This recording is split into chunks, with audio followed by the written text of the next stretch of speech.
This is the Chapter 9 overview of The Great Gatsby, and we're going to look at some of the scenes that Nick has talked about.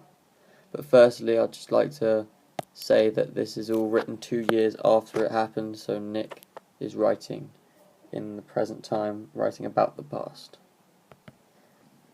Firstly, at the mansion, you can see Nick overlooking the mansion as paparazzi are swarming round with gossipers about the murder of Gatsby.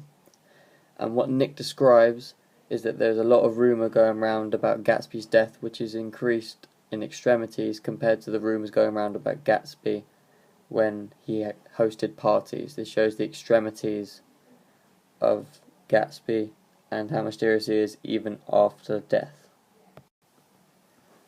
At the funeral, Nick tries to organise a large funeral, but unfortunately a lot of people decided to move away from the egg or just refused to attend. So the only people that attended were the servants, Nick himself, and then Gatsby's father, Henry C. Gatz.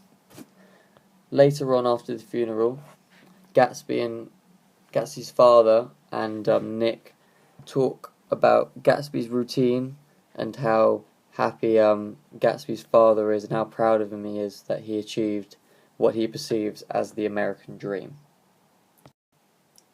On Fifth Avenue, we see Tom and Nick meet again for the first time since Gatsby's death. First of all, they do not want to shake hands, but after that is belittled and they decide that they can shake hands. Tom at this point tells Nick that he was the one who told Wilson that Gatsby owned the car that killed Myrtle.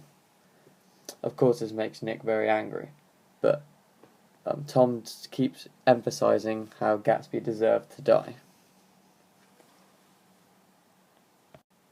Nick wishes that Tom and Daisy could bring to justice for the things they've done, but unfortunately he knows that money shields them from any sort of guilt or any prosecution that could be held against them.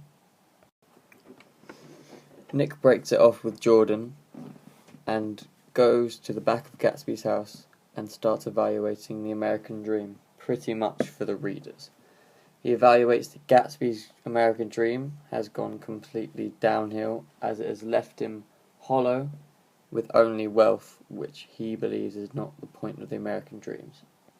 As for everyone else, he has decided that the American dream is over, basically meaning that the American dream he claims to be like swimming against a current, as you always are dragged back into the past. After this, he decides to go back in order to live the rest of his life.